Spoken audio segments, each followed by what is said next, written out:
na 20 pesos ang kilo ng bigas ay tinupad mo ba?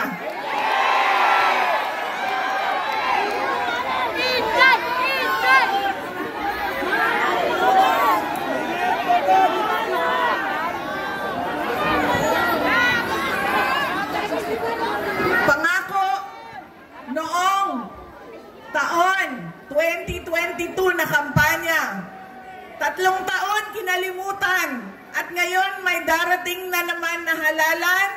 Meron na naman tayong kuno 20 pesos na bigas doon sa Visayas. Na para bang nakalimutan na ang Luzon at Mindanao dahil hinahabol ang boto ng Visayas. Yan ang ugali natin. Hindi na natin tinatanong, nung tumayo ka ba, binigay mo ba yung pangako mo? Pangalawang ugali ng mga Pilipino sa pagpili ng kanilang mga leader. Galing sa pamilyang mga politiko, galing sa sikat na apelido, na endorso ng sikat at mahal natin na tao ay automatic ang boto natin. Hindi dahil Duterte yan, ay automatic ang boto ninyo. Dapat tinitingnan din ninyo ano ba ang kapasidad at abilidad ng tao na ito. Duterte ka, pero ano ang kaya mong gawin para sa bayan? Kailangan ko banggitin na ang congressman ninyo dito sa distrito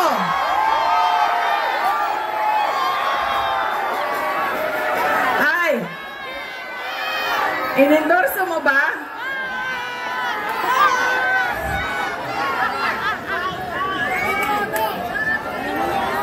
Yan ang example. Ang sample ng automatic yung boto natin, sikat, endorse ng sikat, galing sa pamilya ng mga politiko Duterte, yan, boto natin yan. Ganyan ang ugali nating mga Pilipino. Alam nyo, yung congressman nyo, si Joel Chua ba yun?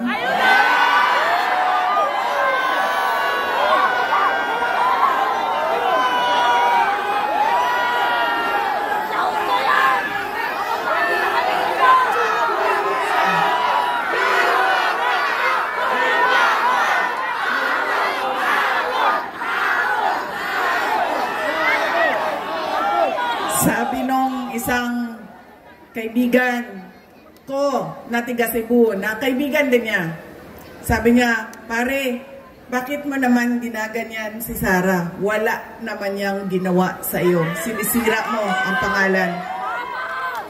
Sabi niya doon sa kaibigan namin, putang ina pare, hindi ko naman kilala si Sara at hindi niya ako kilala. So ano bang pakialam ko sa kanya? Putang inyara rin. Putang ina niya rin. Andito ako ngayon sa distrito niya.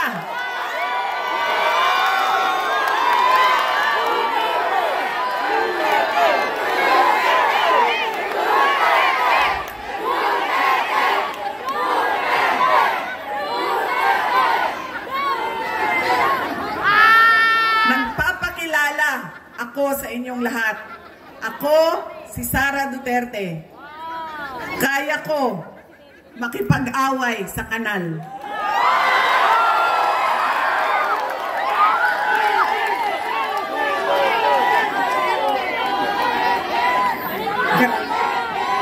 Kami, kung saan kami galing, doon sa Mindanao, sanay kami sa wala. Kaya, walang mawawala sa akin kung dalhin ko ang away na ito dito sa kanal ng distrito ninyo.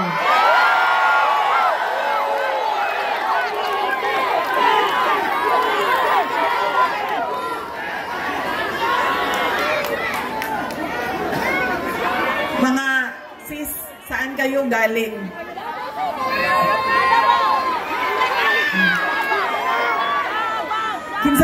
kausog diri. Mga Maranao.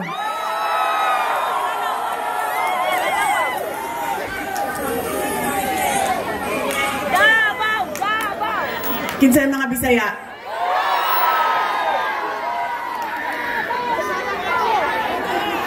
Ayaw mong kalimot ha, pag-abot sa adlaw sa pinili ay butangin na ninyo og 0 si Chua.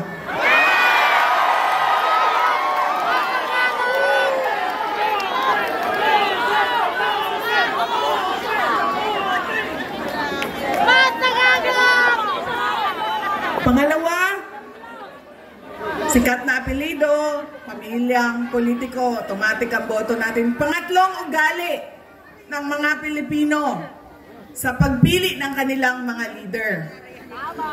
Kung sino yung may pera at bumibili ng boto, ay ibinibigay natin ang ating pagkatao sa kanila. Alam nyo, galing akong Bacolod, galing akong Manila, kahapon, Quezon City, tinatanong ko ang mga tao, magkano ba ang bilihan ng boto? 2,000, 3,000.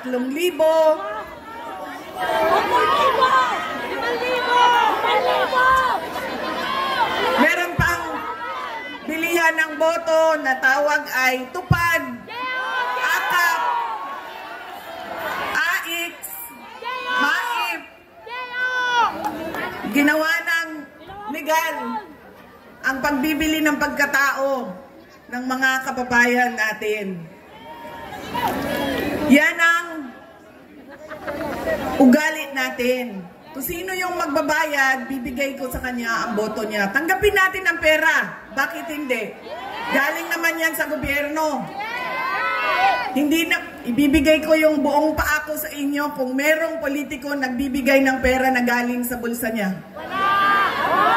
Lahat yan, galing yan sa pondo ng gobyerno. Buwis natin yan. Tax natin yan na binabayad natin. Tanggapin nyo ang pera. Pero, pag-isipan nyo, karapat dapat ba itong tao na ito na maging leader ng aming komunidad?